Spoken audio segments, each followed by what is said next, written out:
Good afternoon, everybody. Yeah, okay.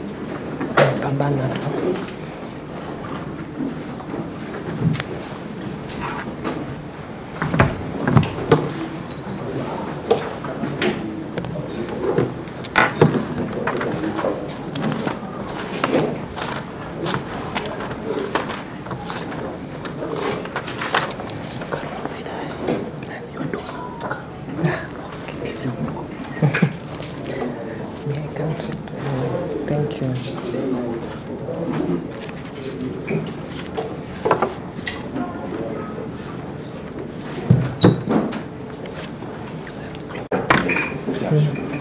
Okay.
It's okay.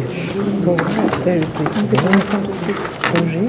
Hapa niambie kwamba I didn't come on the call me, I didn't tell them my name. So good afternoon once again, Namna, Kenya, and so today I'm just moderating the session. We have a panel led by Maria, who many of you know now very well, Maria Sarungi Sahai, who was abducted and then after tremendous international and national of Kenya council member, and has been very active in the response to what happened yesterday and June last year. Roland Ebole, who works for Amnesty International, he's the researcher for Uganda and Tanzania. We didn't think you were going to come with so much power and warmth. And then we will have a statement from Roland. And then thirdly, we will have a statement from the Law Society.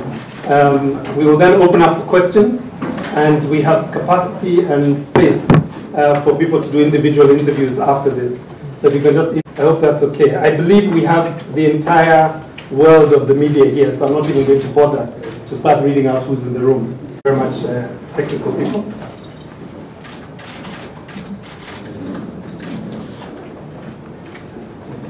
Are we ready to start?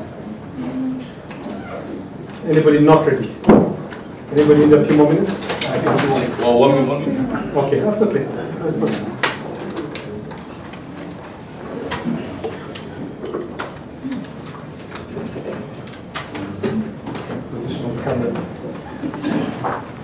And just with the microphones, do we need to move around, or can they pick up the speakers from where they are? You'll need to. So for the panelists, you're going to have to play musical chairs. So 2, 1, Maria.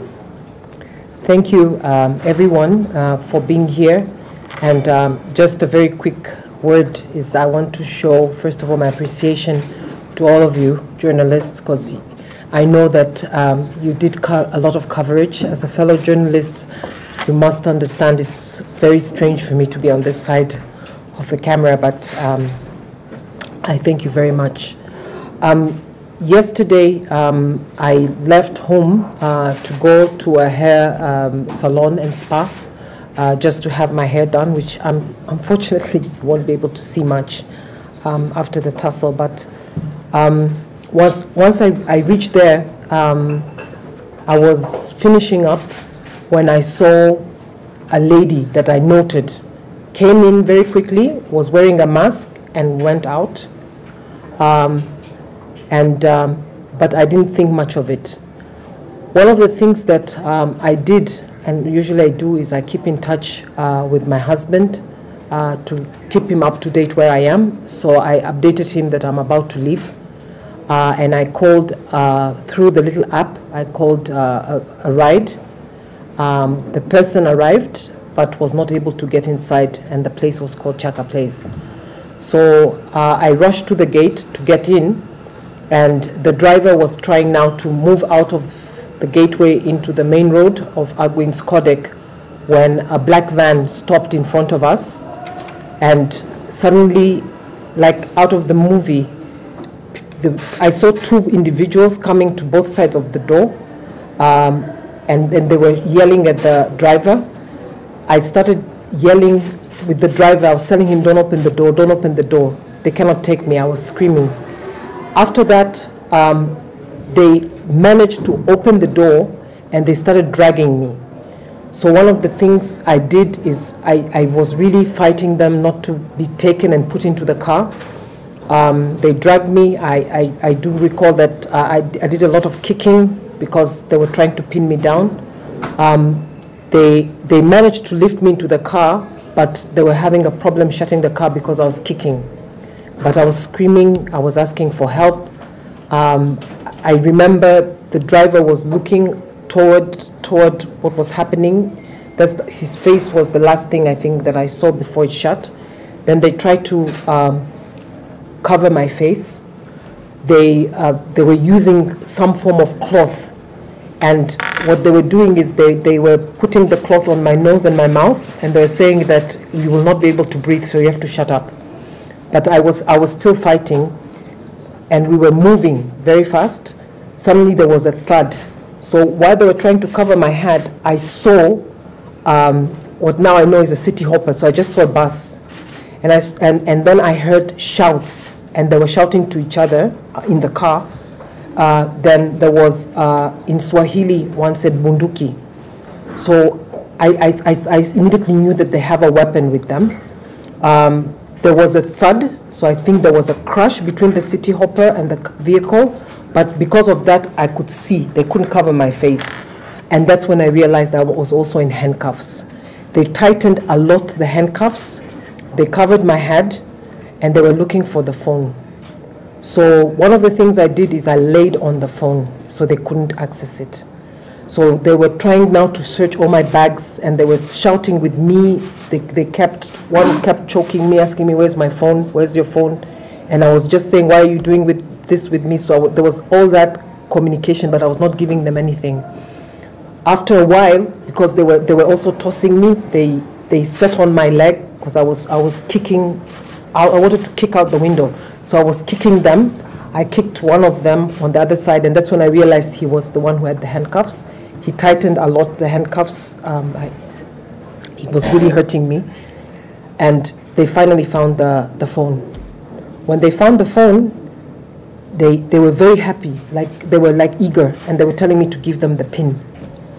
And they were speeding, and they kept insisting, give us the PIN. So I just gave them numbers, random numbers. And I couldn't even think straight. So I was just giving them numbers. The one who was in the passenger seat was the one who was handling and really wanted to get into my phone. And he kept saying, it's a wrong PIN.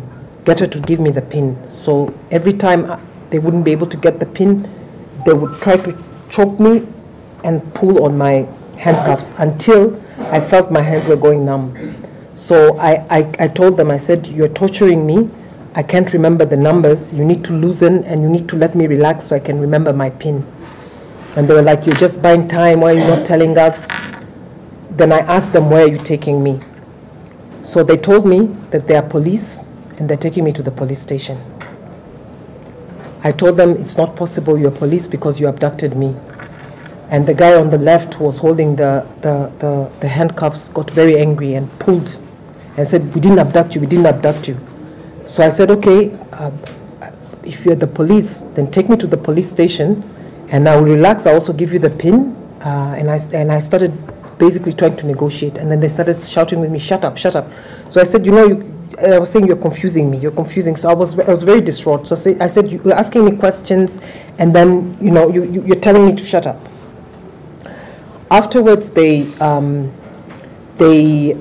were going at a very high speed, and I kept asking time and time again, when are we getting to the station? Which station are you taking me? So one said the main station, and I said, where? So after a while, so I didn't get, to be honest, my sense of time I was starting to lose it. After a while, I said, you're not taking me to the station, are you? They said, no, relax, we're taking you to the station. Then again, I tried, because I felt like there is traffic, I tried to see if I can get out. Again, they tightened my handcuffs again, and they were making me lie down to my right, the guy who was holding me like that. The guy on the other side was holding the handcuff, was pulling my handcuff and sat on my legs. So I was begging them, don't sit on my leg because now you're hurting me and my back. So it was becoming, as we were going, they were becoming more and more rough. So after a while, I decided to keep a bit quiet, and I started feeling that we are going on a highway. The reason I say I know it was a highway, the bumps, there are the small bumps, and then afterwards there's a larger bump. So I said, this is a highway, this is some place that is not within the city. So I was telling them, where are you taking me? One of them, the one in front who had my phone, was calling my name, saying Maria, and I didn't react. And he tried to speak to me in Swahili. I was not speaking Swahili. So I kept asking them, why did you take me? Then they said, can you confirm your name? But I didn't give them my name. So I said, but if you abducted me, you need to know who I am. Why did you abduct me if you don't know my name? And that's when the guy was again tightening and saying, now, give me your name. And I said, but you're torturing me for nothing. You took me. You need to know who I am. So we went and they stopped. After a while, I asked if I'm already at the police station. They told me to keep quiet, and they again put me down. They tried to get my head down. And in front, they got out of the car. It looked like they were either on the phone or consulting. I could hear sounds from far. We stood for a while, then again we continued with the journey. And I kept saying, are you taking me to the station? So the stops happened about, to my calculation, about 5 times. But I was getting confused with the time as it was going. About 5 times, they stopped, and one was getting out. Toward the end, both the driver and the front passenger got out. They then also again told me to keep my head down, to keep quiet. Then the person from one side, and I don't know who it was, came to talk to the person who was holding me, whispered. I couldn't hear what they were whispering, and he covered my head with a jacket. So they were discussing something.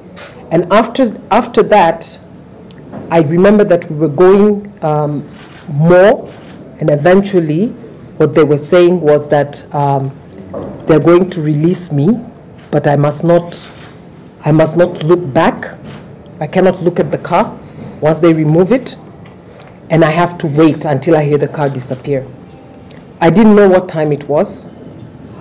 When I stepped out of the vehicle, I had to wait until at the door until they took it off. It was very tight. They took it off, and I didn't turn. I was very scared. What was for me very evident was they gave me the bag, the huge bag that I had, which had my salon things like my hair stuff and whatever. And I was very scared. I was clutching it. But in the struggle, I also managed to get my small wallet, which had my ID. And I was so keen to keep my ID.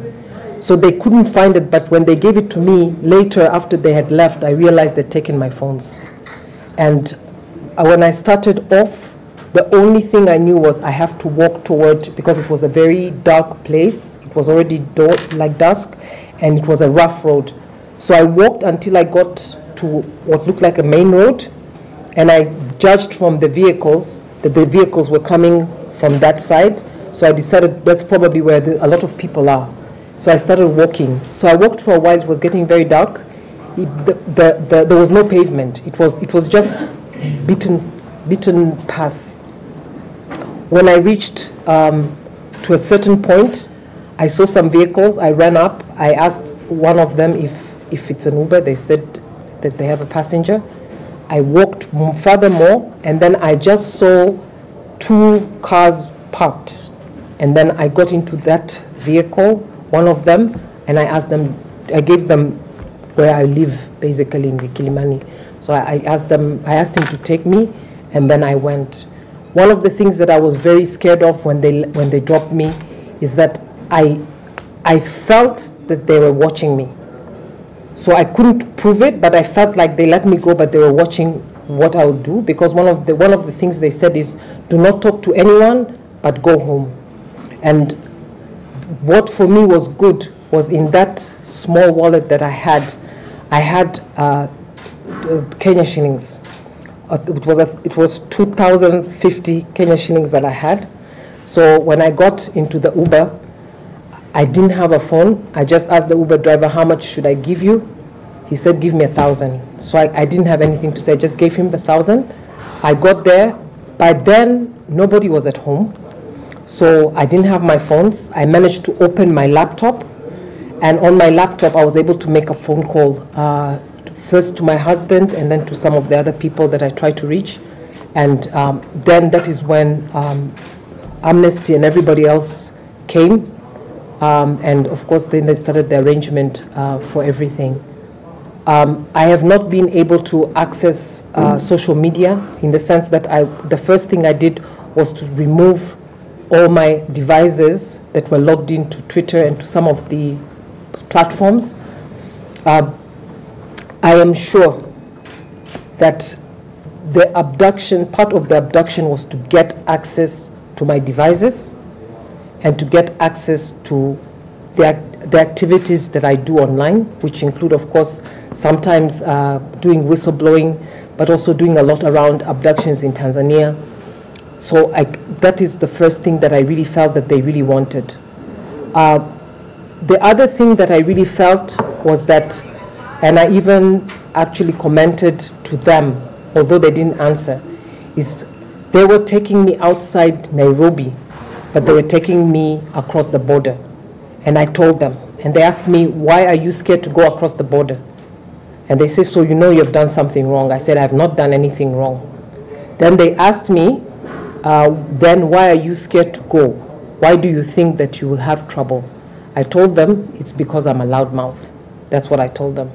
So they were evading questions, but my conviction is that at least one person was constantly speaking to me in Swahili. So for me, that was one indication. The other indication was my devices was of very keen interest for that one individual to gain access to. So my conclusion at the end of the day is that this incident is straightforward an incident that is targeting what I do for Tanzania. And definitely I feel that this could not have been the way it turned out without public pressure.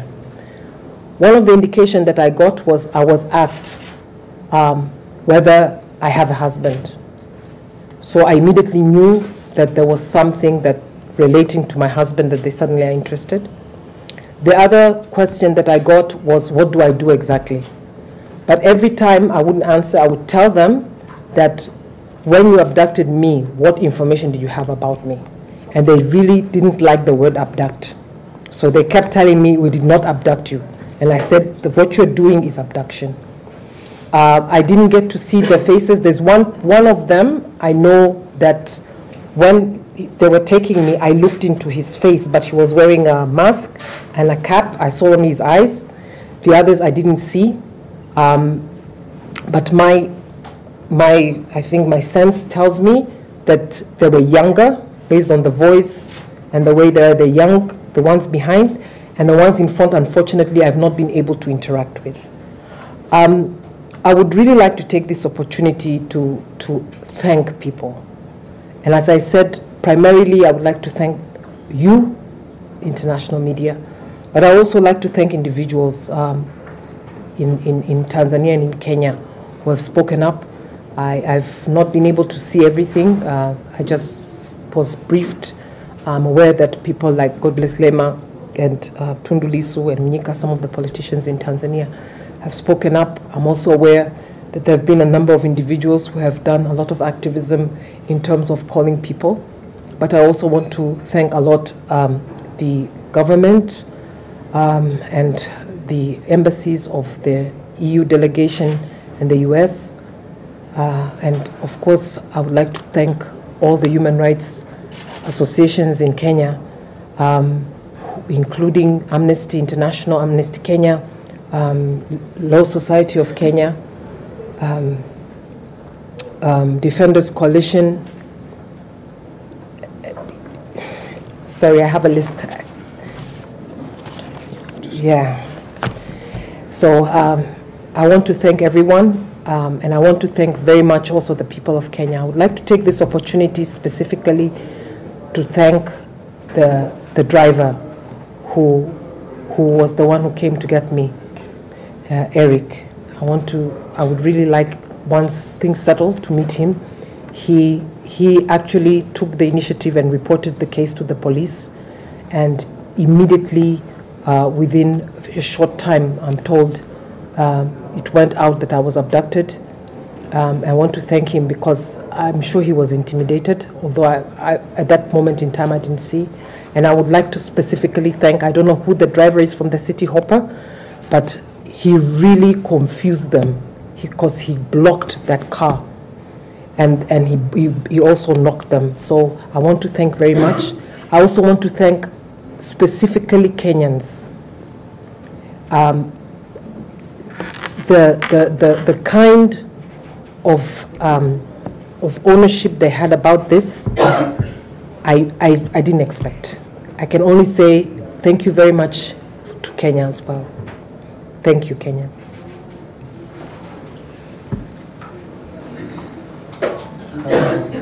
Yes, can take some questions. Yeah. I'm Stewart here from the delegation. Yes.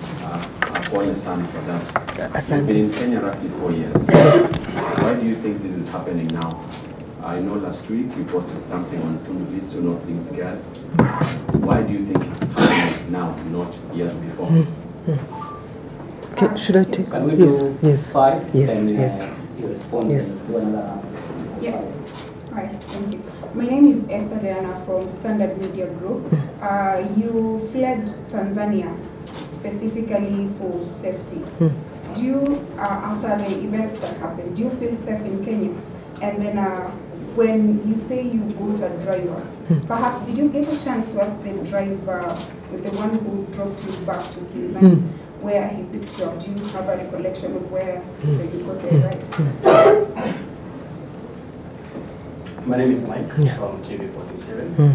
Perhaps from what happened yesterday, prior to that incident, have you previously received threats from anyone else or police? My name is Melita Oletenges from Citizen TV. My question is, after you fled Tanzania in 2020 and came to Kenya, did you register with any refugee organization and say that you were seeking asylum in the country? Can respond. My name is Lucia from Space International News Agency. Just a very quick question. I'm not sure if you have an idea of how many people were involved or items like that. I think we can take on Yes. Okay. So why now? 2025 is a watershed year for Tanzania. There is going to be a general election where for the first time we're going to be seeing the citizenry more awake than ever before. There is a much more bigger awareness, however the repression is getting very big. we have seen that the abductions have gone up since I would say 2 years now, but more in the past year. There's been a lot of abductions as well. Most of them have been politically targeted. One of the things that I've really fought for online, and I think it will answer to some of your questions, has been to shed light on abductions in Tanzania. One specific case that I know that I've done, and I've even filed with the UN, is of a young activist called Deusdedith Soka, but I've also done a number of abductions where continuously they have been reporting on the abductions. My feeling is that the Tanzania media, but not the mainstream media, but social media, have constantly been alluding that I am the cause for the ruling party CCM's demise, the unpopularity with the people. But it was more for me of a propaganda, but I think that now they're taking it more serious. But I also think that based on the fact that they really wanted access to my phone, I have a feeling that some of the things that I report on is now giving them sleepless nights. So that was one of the reasons they wanted. I think that 2025, there'll be more and more threats in Tanzania, but also outside Tanzania. I would like to take this moment to also mention specifically one person who I've had for many years target me specifically. His name is Musiba. And a few days before, on the 7th, he actually, on his online TV, he mentioned me and another journalist called Erika Bendera, who is also out of the country. And he said that what Tanzania needs to do, and that's what he said. He says we need to do the Kagame style and get them to come back and deal with them. So this I was told, but of course he's been saying a lot of outrageous things about me. But I think that this is probably one of the threats that was really taken seriously. I hope I've answered your question. About being safe, Esther, that's a very good question. And I will answer it together with the question about the asylum and the refugee. I didn't come to seek asylum in Kenya. I actually set up a business, and I was in the midst of moving, like officially moving, when I actually had to flee because I had information that they wanted to detain me. And I'm not sure how many of you are aware, what usually happens is when I say detain is they abduct you. If you're lucky, you appear in court. If you're unlucky, you don't. This is a trend that happened under President Magufuli, and that is the time just before the elections. Just like now it's 2025 beginning, so that was before the elections in 2020 when this happened. And then we made the decision that for that reason, it's what I would call self-exile, that I will never go back. So it was not specifically a refugee, but of course Amnesty International was aware. They were the first individuals who were aware about what we were experiencing and the fact that we didn't want to go back to Tanzania as self-exile, but we also asked for protection here. But within months, it became clear for us that Kenya was safe. So that was your question. And I've never felt unsafe in Kenya, to be honest. You asked about threats. Is that once there was an incident of a visit by people who identified as DCI, but nothing, when we tried to follow up together with some of the human rights, we were told that there's no issue, that those people came to look for me, they are not a threat, or they were not looking for anything, so we let it go. So I don't know whether now that was a threat, but that's the only incident in the entire 4 years that I've had whereby I had individuals visit and then they left and they never came back. So I think that also is, for me, an indication that this gave me that safety. Now you're asking after the incident.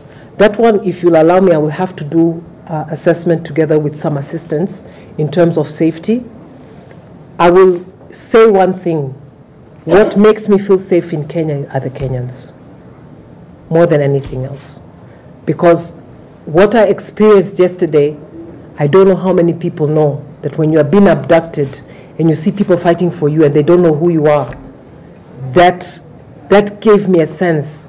And later I was told that in social media, Kenyans were actually trending it and commenting on it as if I was their own. For me, what gives me safety are the people. The second that gives, for me, a more secure is, unlike in Tanzania, there are rule of law things that have been happening, including the habeas corpus. And here I would like to take a moment to say, I feel very, very lucky compared to the people who have been disappeared in Tanzania. The activist I talked about, Deusdedith Soka, was disappeared, and the habeas corpus case was dismissed in court. They couldn't even get that done, and he's still missing for months.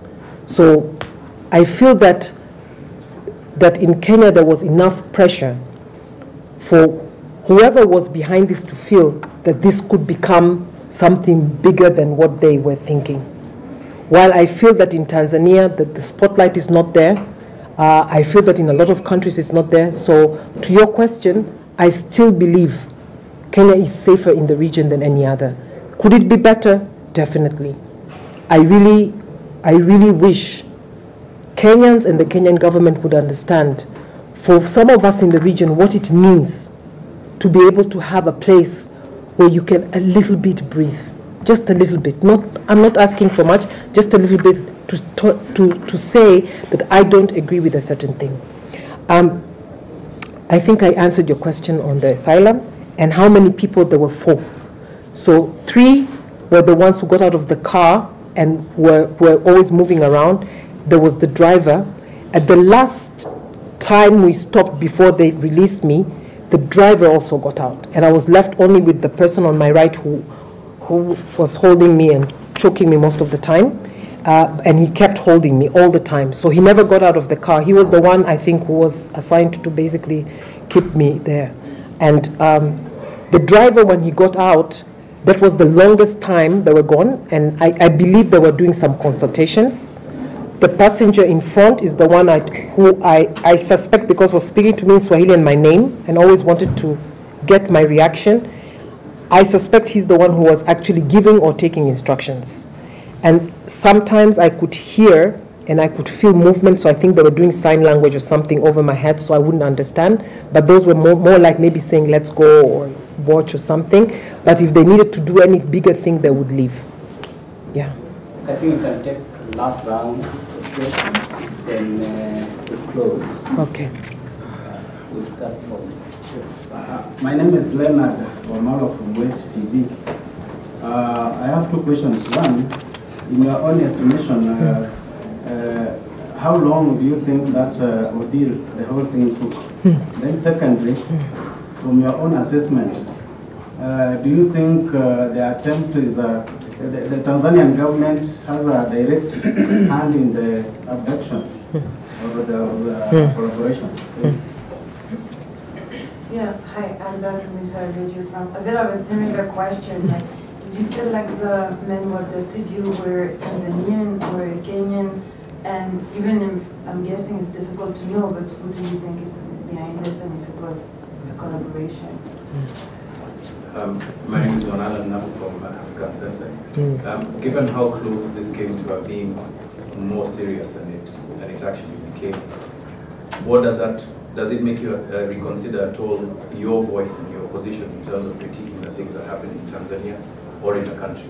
And if you could also speak to the situation with abductions of foreign nationals in various countries in East Africa and what that does to Kenya's reputation. Any other questions? There's a question I didn't answer. Right. I have a question of amnesty. Yeah, I'd like to pick your mind concerning this abduction. And this is not the first time such incident where a Kenyan is being abducted on the Kenyan soil. So I'd like to know, from where you sit, to what extent does this breach the legal process of extradition? And what does it say about Kenya's reputation globally? Maria will go first. Kenya safe for exile, Maria will go first. Okay. I'm sorry, there's a question I didn't answer about the driver. So to be honest, because the way they said is that I should just go home and I shouldn't talk to anyone. When we were getting near, I just asked him the fare. I didn't want to ask. And I was very scared, to to be honest. I got my relief when I saw the gate, and I knew once I'm inside the gate, I'll be fine. So one of the things I've been trying to see, and I want to take this opportunity to appeal, if that driver sees this and he recognizes me, I actually had a cap when they released me. They put a cap on me and they said go. So he wouldn't know, but I'm sure he will remember where he dropped me. As I said, when he was taking me, I was very quiet, but I was also trying at that time to remember what happened, so I was not paying attention. When I looked up, the first thing that I saw was I was on Gong at Carrefour. That's the thing that I recognized. And I said, this is Gong Road. And he said, yes. So then I felt that I am back. In terms of how long it took, I cannot say, but based on the fact that I texted my husband, I think it was before 3, that I'm about to leave. I think the abduction had happened around 3 to 3:30. When they released me, it was dusk. Do you know the dusk which very quickly becomes night? So it was like when I came out, I started panicking. I said, is it my eyes? Because it was so tight for long. I said, is it that I can't see? And then I realized after a while that it's dusk. And I didn't walk for long when it became pitch dark.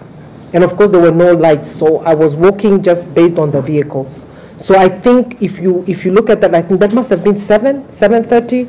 I'm not sure, but I know that it must have been between that time. And I don't also know what time. You guys might remember what time I called, because I'm sorry, I have a very big disorientation until then. But of course, as you know, I use my phone to check the time. So unfortunately, even this morning I woke up, I said, what time is it? And I was looking for my phones. So I think it must have been between 3 to 4 hours. One thing I just wanted to very quickly say, because I find this very important, and you asked about the involvement of Tanzanians. My feeling was the way they were speeding and the way we were going on the bumps. And then after a while, we got to a bit of a rough road, and then we went again on good roads. My estimation, and I voiced it later, is that they wanted to cross me. They wanted to take me across the border. Maybe not them. Maybe they had a team waiting, because they kept getting out, and I said, who are we waiting for? And at one point, one of them said, we're just waiting for the boss. Then I said, oh, you have a boss, who is your boss? Then they got angry, because they realized they gave me some information that I could do. So again, then it was a struggle. But one of the things that I can say with confidence, there was Tanzanian involvement. And the reason I'm so confident is that I see no reason whatsoever for the Kenyan government to abduct me in Nairobi and start driving me around and ask for my phones. Because there is a better way if there's anything that could have happened. The other thing is the police next to me kept telling me, don't worry, I'm police, I'm taking you to a police station. And in fact, that same was sitting on the right asked me, did you commit anything wrong? I said, no, I didn't. He said, now you see, so why are you worried? So I said, because you abducted me. But he was trying to psychologically calm me down. Of course, I understood that. I'm not sure whether they knew that I also understood the kind of psychological games they were playing. Sorry, about Tanzania, Kenya, can you remind me your question? Yeah, you never answered. Did you feel there was like a collaboration? Oh, there was. So, one of the things I feel is that because I cannot judge. I can only judge based on what they were saying and how they were speaking. The ones at the back who were basically doing what I say, the manhandling, the handcuffing, the dragging, I think they were Kenyan, because I didn't speak Swahili at all. I just spoke English continuously. The person in front was attempting several times to speak to me in Swahili and calling my name, but I refused to respond. My feeling is that's where the connection happens. And it's that same individual who also wanted my PIN and wanted my phones. So my feeling is the involvement based on what we're talking about is they wanted that access and the other thing.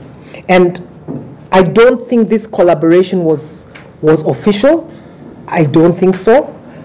Because there were times when, there were twice I think, when we got to a place, we were on the road, they slowed down, and then they told me to keep absolutely quiet. And I was very scared by then because they would really press me down, and I could hear people around. So I'm not sure whether this was now like a police block, but they kept telling me, be very quiet right now. Now my thinking is, if this was an official collaboration, they would have sailed through. That's my thinking. If this was something that was sanctioned, they would have sailed through. They wouldn't have needed to stop. They wouldn't have needed, they could even, my thinking was, they could even have gotten an escort to the border.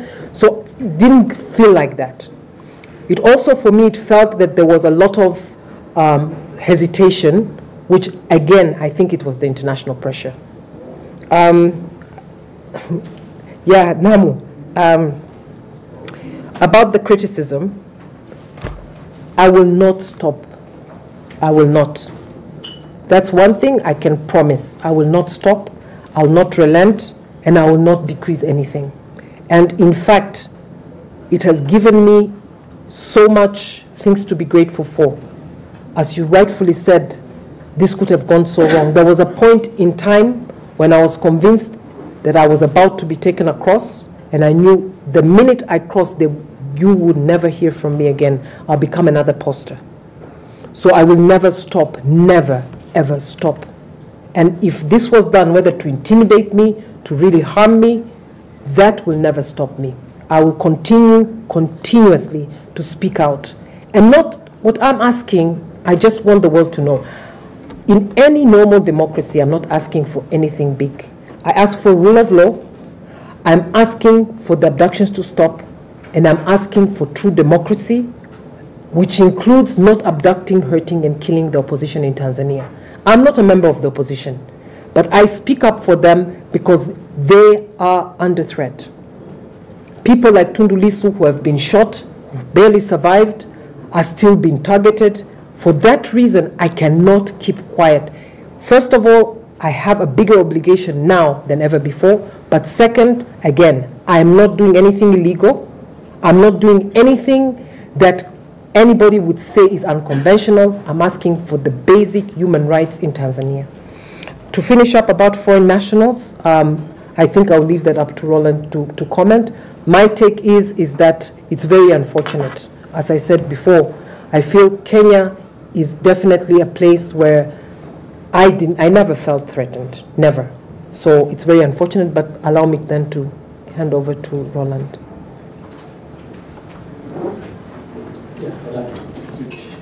Yeah.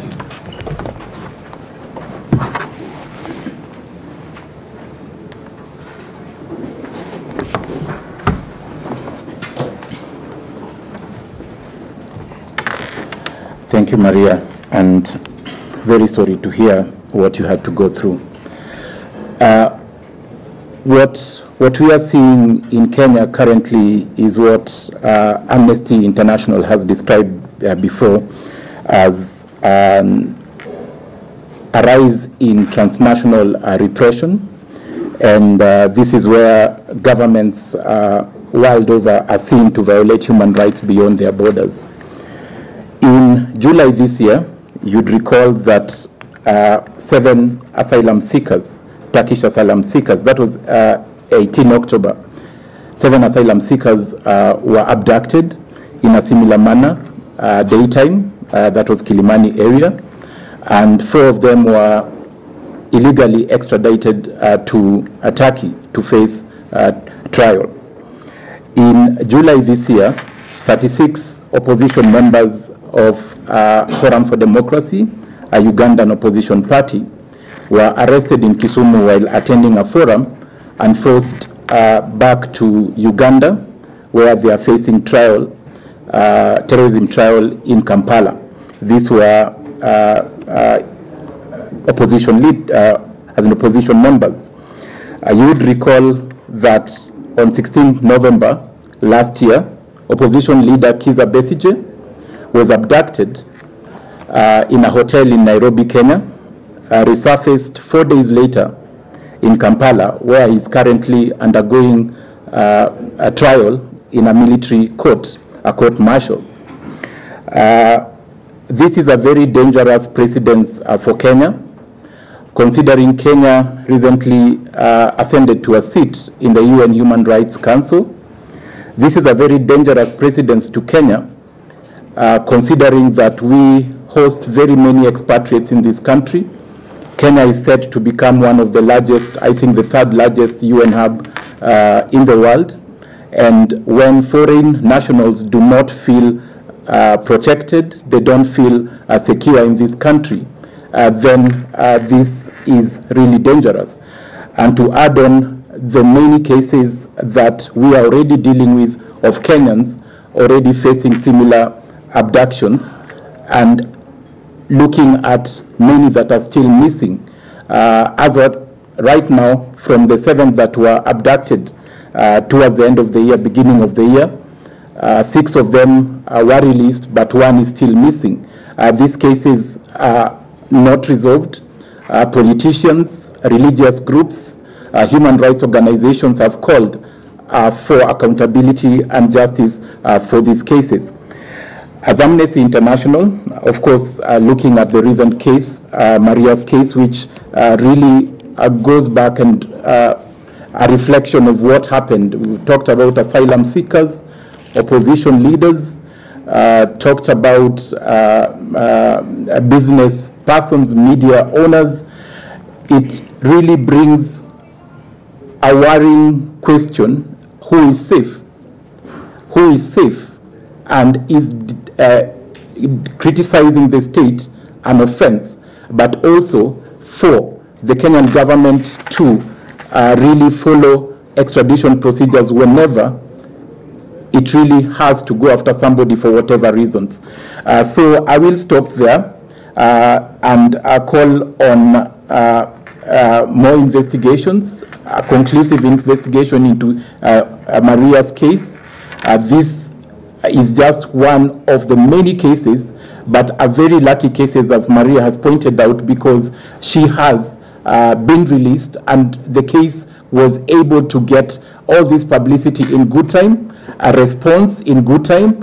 What about the other cases of people still missing or others that were disappeared for very long period of time and they have not gotten any form of justice? So asking for accountability and thorough, impartial and independent investigations to bring the truth into what really happened yesterday and what has happened in all manner on cases of abductions in Kenya. Thank you so much.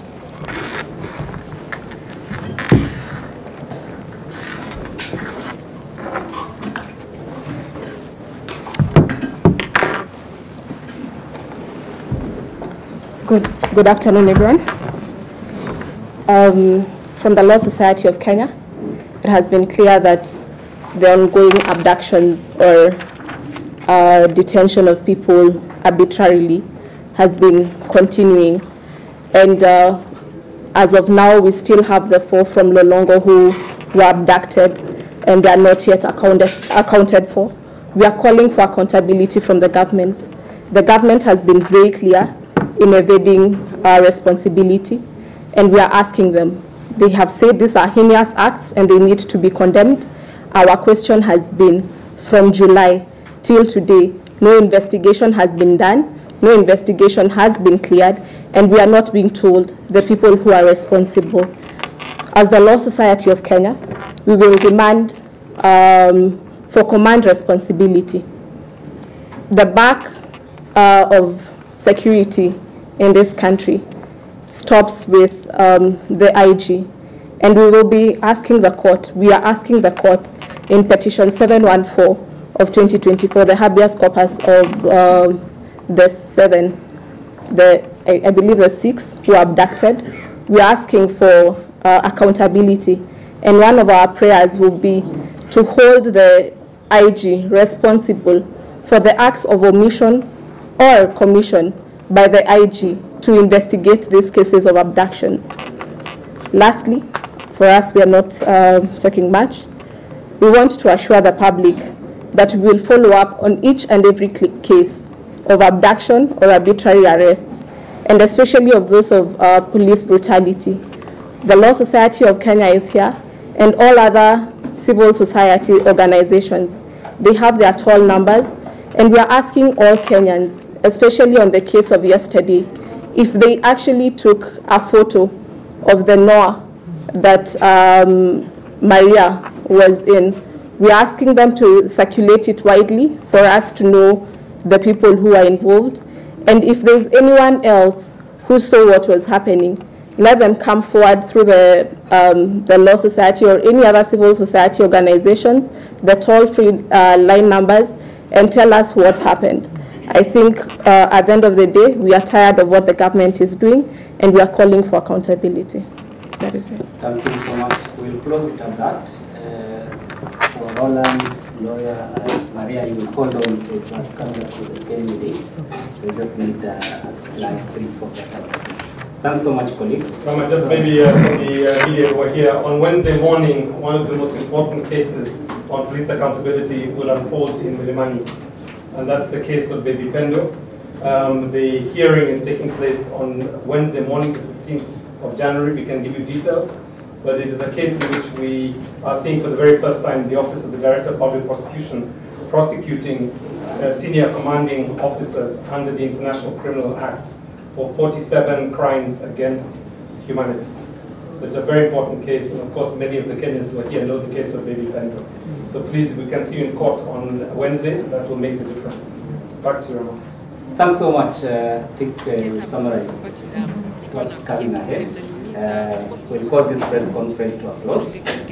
We'll have Maria and Gloria and Roland remain behind for another call at Kenyan days. So the chances for one-on-one, I doubt if we'll have nimpe pin password.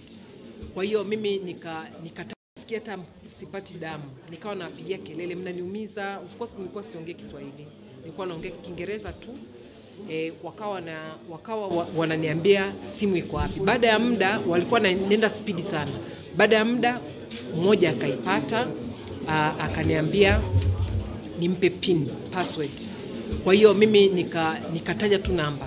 Nisikuwa kiukweli, yani kwa sababu niko salama nitasema sikuwa tayari kwa hapa. Kwa hiyo wakawa wananilazimisha. Wakati walijaribu kuingiza, wakakuta haifanyi kazi, wakasema huyu anatuchezea, but walikuwa wanaongea Kiingereza na mimi. Isipokuwa kuna wakati yule wa mbele alikuwa ananisemesha mimi kwa Kiswahili na alikuwa ananiita kwa jina langu kwamba ananiita Maria, lakini mimi nilikuwa simjibu. Kwa hiyo baada ya hapo wakawa wameomba pin. Mara ya kwanza wakanifunika tena, wakasema tutakukosesha hewa, wakawa wananivuta, mimi nikawa naendelea kustruggle. Mara ya pili tena nikamwambia subirini basi nijaribu kukumbuka. Nikawapa tena, of course haikuwa yenyewe. Wakafanya, kwa hiyo tukafanya mara tatu. Mara ya tatu nikawaambia, kwa sababu wakati wakaniteka wakasema tunakupeleka polisi. Nikamwambia nyinyi sio polisi, mmeniteka. Kwa hiyo wakaniambia wananiumiza, wanasema sasa tujakuteka, tunakupeleka polisi. Kwa hiyo mimi nikamwambia mara ya tatu, nikaona kwamba ataendelea kuniumiza, nikawaambia nipelekeni polisi, nikitulia nitapata hizo namba, nitawapa hizo namba. Kwa hiyo wakasema basi tunafika karibuni polisi. Ndio nikaanza sasa kama nikawa najaribu kuongelesha, lakini kila baada ya muda wananiambia nyamaza, wananikandamiza, kuna wakati wananifunika hivi uso, lakini kiukweli nilikuwa najitahidi kwamba wasinifunike. Mwisho wakanifunga kitambaa kwa nguvu sana. Na tulienda spidi kwa muda, lakini tulikuwa tunasimama wanashuka. Mimi kwa jinsi nilivyokuwa naona, walikuwa nashuka kwa ajili ya kwenda kufanya kama maongezi. Na inawezekana hata kukuwa na maongezi na kwa simu au kwa njia nyingine. Lakini ndani ya gari walikuwa hawaongei, au kuna wakati nilikuwa na hisi wanaongea kwa ishara. Sikuongea Kiswahili kabisa, nilikataa. Walikuwa wananiuliza jina, nilikuwa naambia kwani mlivyokuwa mmeniteka mlikuwa mmepewa jina gani. Yani nilikuwa na wajibu hivyo kwamba yani mimi nisiwape jibu. Kwa hiyo baada ya kusimama, kuna kituo kimoja ambacho alitoka driver pia, wote wakatoka kwenye gari, nikabaki na mmoja ambaye amenishikilia muda wote. Na huyo naye akafuatwa, wakanisukuma chini na walinifunika. Kwa hiyo nikao sisikii, lakini walikuwa wanangongonezana, wakaongea kirefu sana. Baada ya hapo ndo tukaenda, wakasema kwamba nishuke, wamenifunga, wakasema nisigeuke, nisiangalie chochote mpaka nikisikia gari lipotea. na wakasema baada ya hapo nisiongee na mtu yoyote, nifike nyumbani. Na wakanipa, nilikuwa na begi kubwa ambayo ilikuwa na mambo ya Sarungi, lakini mle ndani pia kulikuwa na simu na vitu vingine ambavyo vilikuwa vimeshawekwa mle. Wakati natoka ilikuwepo begi ndogo, lakini ilikuwa mle ndani. Kwa hiyo mimi nikaichukua ile begi, na bahati nzuri katika kurupushani hapo katikati pia niliweza kushika wallet yangu. Ni ndogo sana. Niliweza kuishika, nilikuwa naishikilia kwa ajili ya ID. Kwa hiyo nilishuka nayo. Sasa baada ya wao kuondoka ndio nikaanza kutafuta simu, nikagundua wamechukua simu zangu.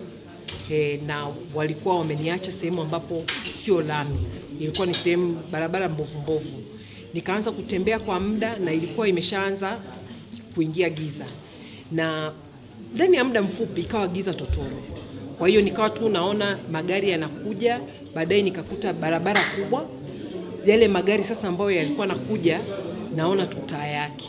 Nikawa sikutani, nimekutana na watu kama 2 watatu, lakini nilikuwa naogopa kuongea kwa sababu nilihisi labda wananifuatilia, kwa sababu waliniambia kabisa usiongee na mtu, nenda nyumbani.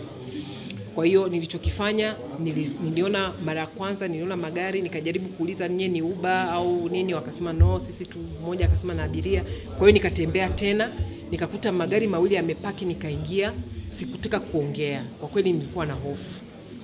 Nilichotaka mimi ni kufika tu nyumbani. Kwa hiyo nilivyofanikiwa kufika nyumbani, sikumkuta mtu, lakini niliweza kuchukua kompyuta na kumpigia simu mume wangu, na yeye ndio wakaja sasa na watu wa Amnesty na wote. Kitu ambacho naweza kusema, walikuwa na interest kubwa sana na simu yangu.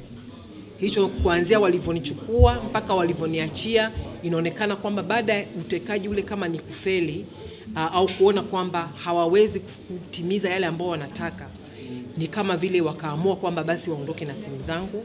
Bahati nzuri kwa sababu nilikuwa sijawapa ile password, niliweza kuingia na kutoa devices zote ili kuhakikisha kwamba hawana access na social media yangu. Lakini pili, pia nimegundua katika ile harakati wakati tunaenda, walikuwa wanakimbiza gari sana. Mimi niliwaambia, kuna kipindi niliwaambia, nyie mnataka kunivusha?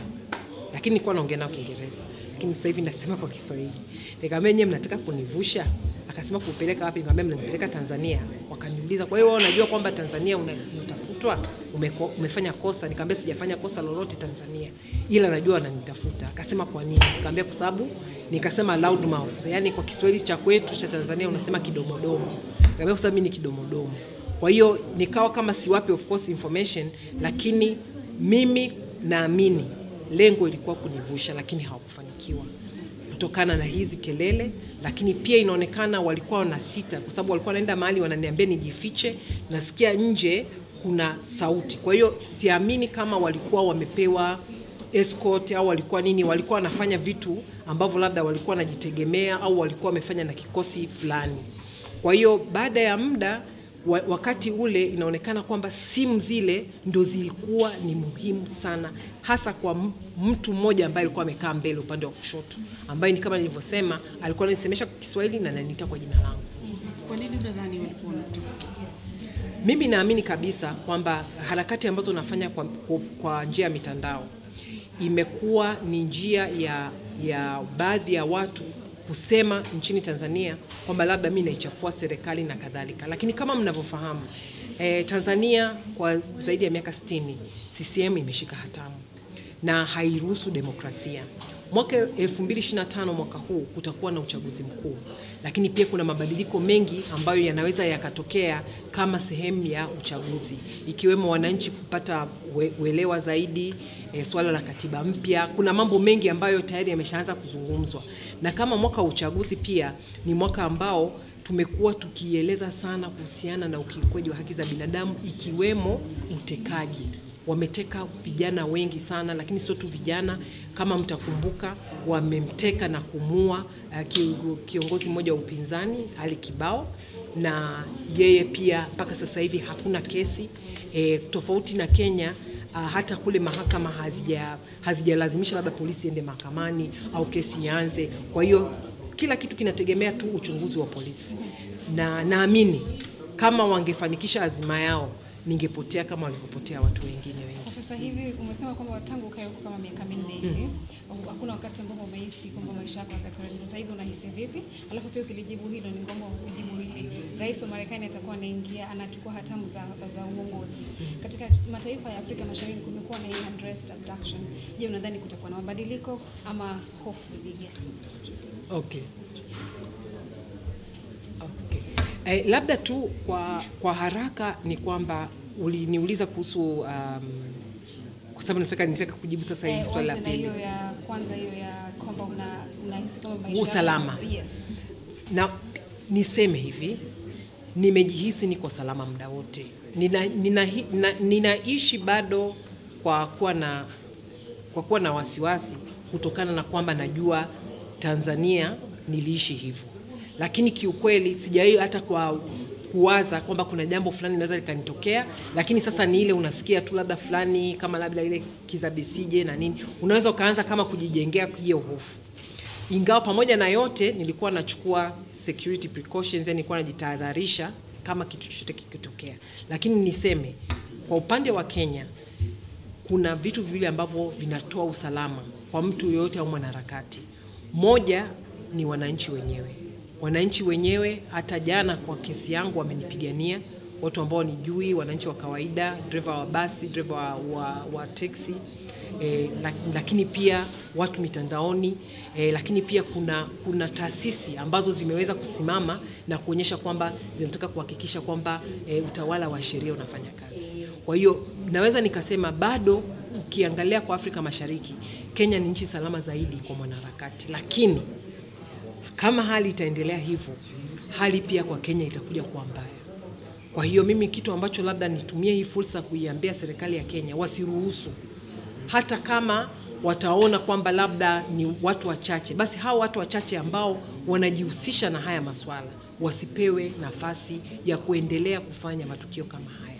Kuhusiana na Marekani kwa haraka, labda niseme tu Rais Donald Trump anaingia na huu ni muhula wake wa pili, ingawa hapa katikati alikuwepo Biden. Kwetu sisi wa Tanzania, Trump pamoja na waziri wake mambo ya nchi Pompeo ni maarufu sana kwa sababu Pompeo alitoa zuio la kusafiri kwa mmoja wa swaiba mkubwa sana wa Magufuli, Paul Makonda, ambaye walisema kwamba alivunja haki za binadamu, na kutokana hiyo walimwekea kizuizi, yani sanction. Kwa hiyo naamini kabisa kwamba kama itaendelea njia hiyo ya kuangalia kwamba wao kama taifa wanaamua kusimama na masuala ya haki za binadamu, basi nadhani kutakuwa na mabadiliko na jinsi ambavyo nchi ya Marekani itakuwa inaangalia matukio kama haya uvunjaji za haki za binadamu. Lakini hatujui kwamba mhula wa pili, hatuna uhakika kwamba mhula wa pili wa Trump utakuwa kama ule wa kwanza. Je, itaathiri vipi harakati zako yote haya kwa Marekani au kwako wewe binafsi? Nasema yani harakati zangu zitaathiriwa na nini? Kilichotokea. Kilichotokea sasa hivi. Kwa kweli niseme kwanza kabisa imenipa moyo wa kusema kwamba siruhusiwi tena, hata kama nitachoka siruhusiwi kuchoka tena. Ni lazima niendelee. Mimi ni miongoni mwa watu wachache ambao hili tukio limetokea na nimepona. Kuna watu wengi sana Tanzania ambao mpaka sasa hivi wamebaki tu kupigiwa kelele kwamba wako wapi, waachiwe, lakini mimi ni miongoni mwa watu wachache ambao nipo na bahati na bado niko na uhuru wangu. Kwa hiyo nitaendelea na kazi ambayo naifanya, na sifanyi kazi yoyote ambayo labda ni ovu, ambao sio kawaida. Napigania haki za binadamu, napigania haki za kujieleza, napigania haki ya vyombo vya habari, napigania utawala wa sheria. Hivi ni vitu ambavyo serikali yoyote kwanza ingefurahi hata kushirikiana na mimi kuhakikisha kwamba kuna kuwa na mtu ambaye sikia hata sipati damu, nikawa napigia kelele, mnaniumiza. Of course nilikuwa siongee Kiswahili, nilikuwa naongea Kiingereza tu. Wakawa wananiambia simu iko wapi. Baada ya muda walikuwa nenda speed sana.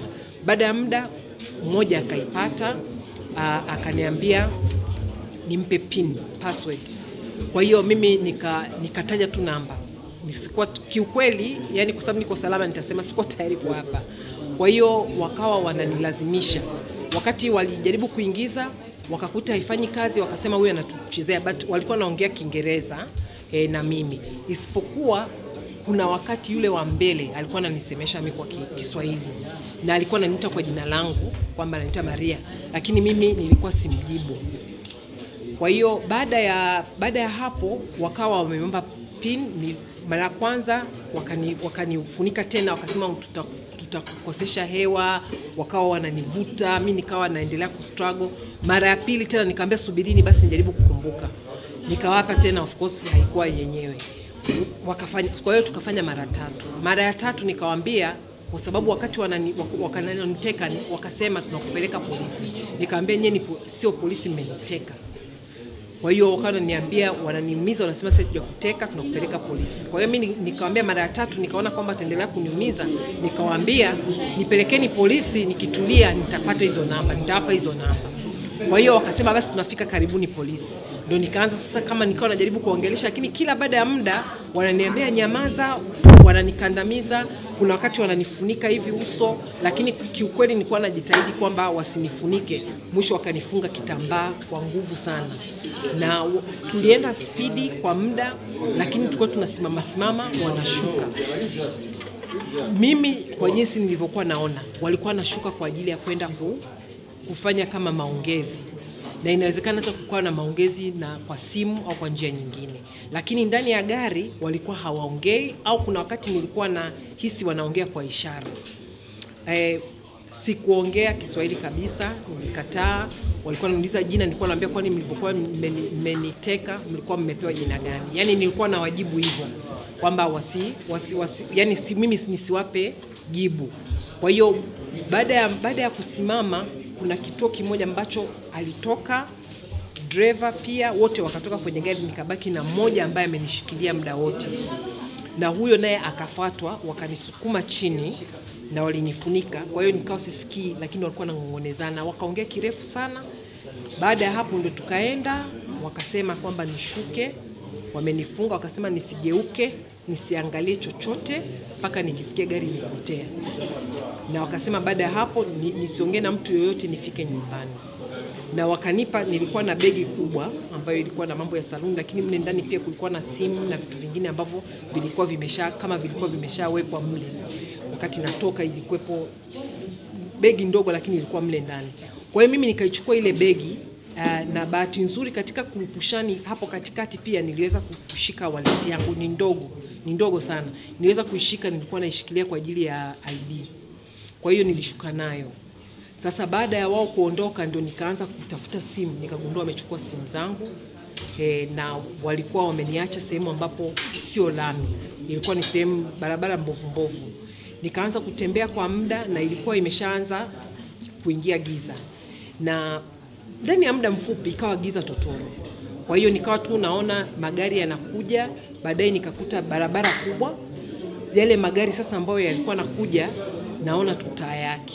Nikawa sikutani, nimekutana na watu kama 2 watatu, lakini nilikuwa naogopa kuongea kwa sababu nilihisi labda wananifuatilia, kwa sababu waliniambia kabisa usiongee na mtu, nenda nyumbani.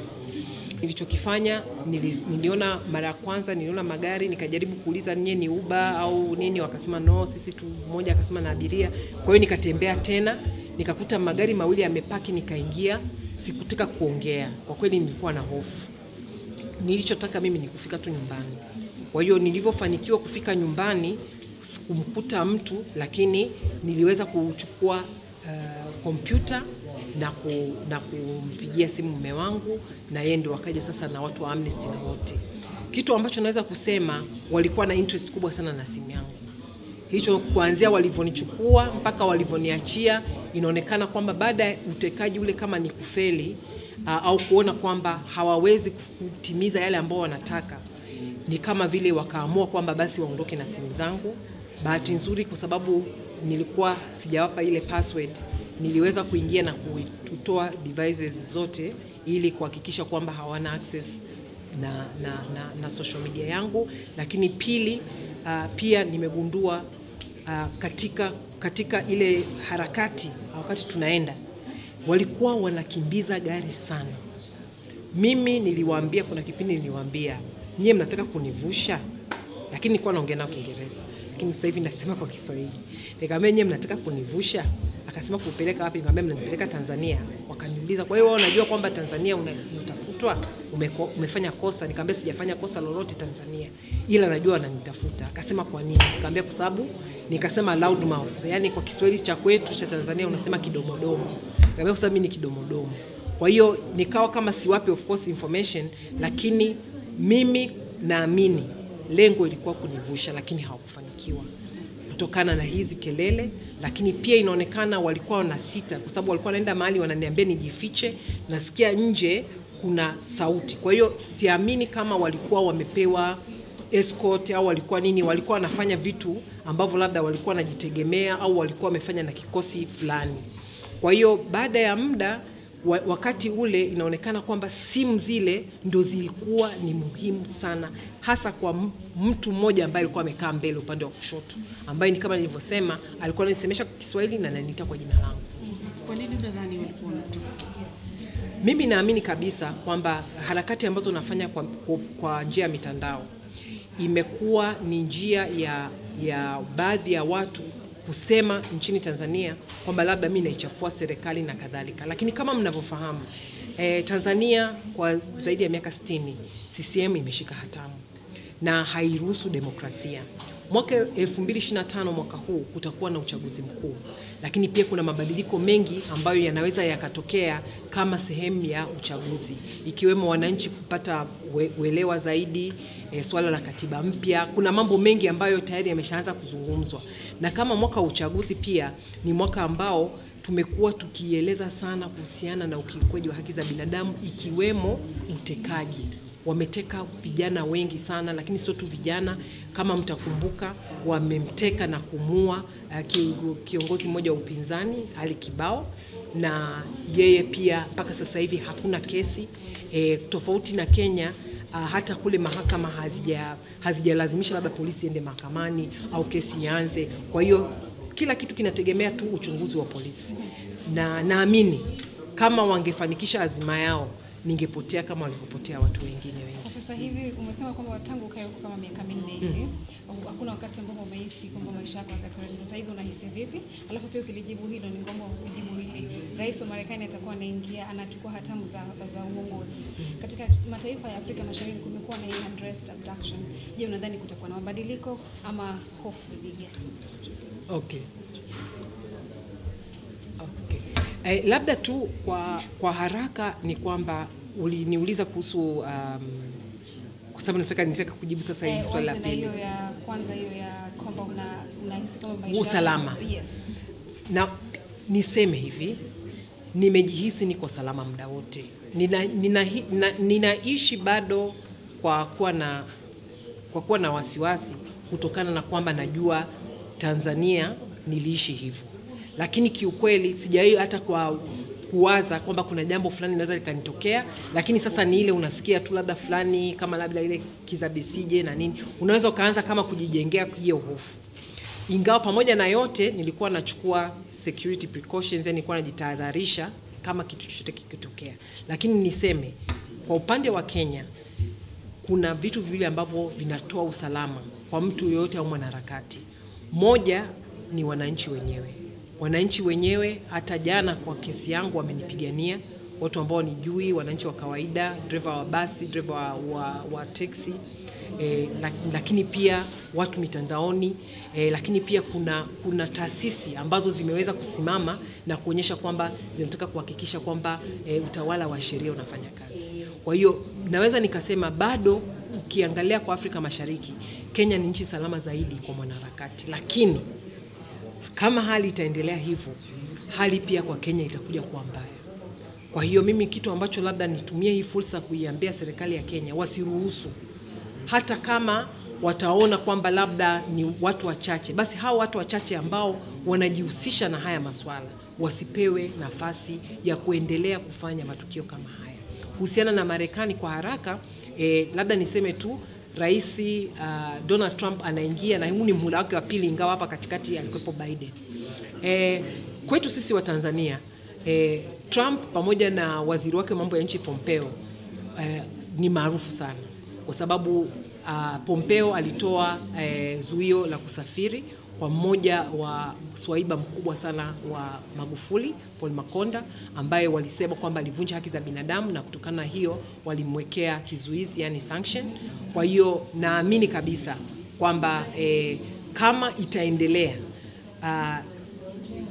njia hiyo ya kuangalia kwamba wao kama taifa wanaamua kusimama na masuala ya haki za binadamu, basi nadhani kutakuwa na mabadiliko na jinsi ambavyo nchi ya Marekani itakuwa inaangalia matukio kama haya ya uvunjaji za haki za binadamu. Lakini hatujui kwamba mhula wa pili, hatuna uhakika kwamba mhula wa pili wa Trump utakuwa kama ule wa kwanza. Je, itaathiri vipi harakati zako yote haya kwa Marekani au kwako wewe binafsi? Nasema yani harakati zangu zitaathiriwa na nini?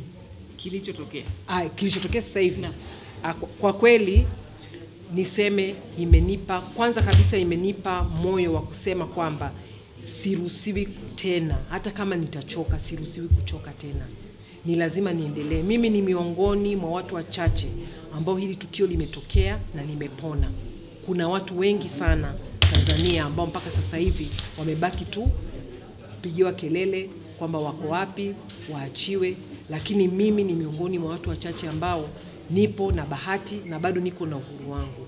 Kwa hiyo nitaendelea na kazi ambayo naifanya, na sifanyi kazi yoyote ambayo labda ni ovu, ambayo sio kawaida. Napigania haki za binadamu, napigania haki za kujieleza, napigania haki ya vyombo vya habari, napigania utawala wa sheria.